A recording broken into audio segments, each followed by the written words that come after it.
네, 이번 사건도 조사가 끝나면 가해자가 군인인 만큼 군사법원에서 1심, 2심 재판을 받게 됩니다. 그런데 이 군사법원의 판결은 국정감사 때마다 제19 감사기다, 또 솜방망이 판결이다 이런 지적을 받아왔습니다.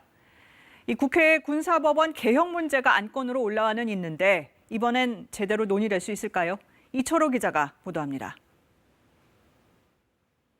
부하 여군 성폭행 혐의로 기소된 해군 장교 2명.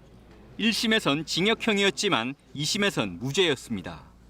지난해 국회 법사위 국정감사 자료를 보면 2015년부터 5년간 군사법원의 군 내부 성범죄 사건에서 실형 비율은 10% 정도, 일반 법원 성범죄 실형 비율의 절반 이하 수준이었습니다.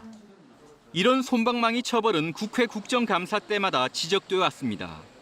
군 지휘관이 군판사를 지정하고 감경권도 행사하게 돼 있다 보니 제19 감사기식 처벌이 아닌 공정한 재판이 되겠냐는 겁니다. 군사법 경찰이든 군 검찰부가 각급 부대 소속이다 보니까 지휘관의 영향하에 놓여 있습니다. 그래서 사건을 축소나 은폐나 지연적으로 처리할 수밖에 없는 구조거든요. 이런 문제 때문에 문재인 대통령도 고등군사법원 폐지 입장을 밝혔었고 국방부도 자체 개혁안을 내놓기도 했습니다. 부대별로 설치된 1심 군사법원을 국방부 직속으로 통합하고 2심인 고등군사법원을 폐지해 서울고등법원으로 넘기겠다는 내용입니다. 국방부는 군사법개혁에 대한 시대적 요구에 부응하고 하지만 전시 상황에서의 군사법원 운영 방식 등을 놓고 20대 국회에선 결론이 나지 않았습니다.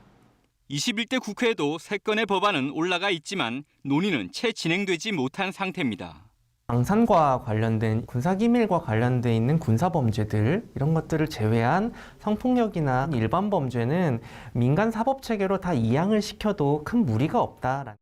국회 국방위는 오는 9일 현안 질의를 통해 군사법제도 개혁안을 포함해 이번 사건 대책을 논의하기로 했습니다. KBS 뉴스 이철호입니다.